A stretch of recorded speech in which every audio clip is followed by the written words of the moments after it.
شروع کرتا ہوں اللہ کے نام سے جو بڑا مہربان اور نہایت رحم کرنے والا ہے۔ حضرت ابو ہریرہ رضی اللہ عنہ نے بیان کیا کہ نبی کریم صلی اللہ علیہ وآلہ وسلم نے فرمایا کہ رحم کا تعلق رحمان سے جڑا ہوا ہے،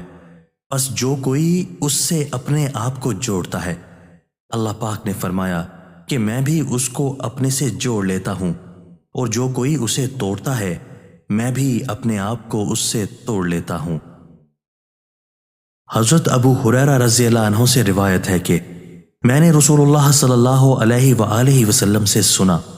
نبی کریم صلی اللہ علیہ وآلہ وسلم نے فرمایا کہ جسے پسند ہے کہ اس کی روزی میں فراغی ہو اور اس کی عمر دراز کی جائے تو وہ صلہ رحمی کرے۔ دوستو، اللہ تعالی ہمیں ان احادیث مبارکہ پر عمل کرنے اور اپنی زندگیوں کو سنوارنے کی توفیق عطا فرمائے۔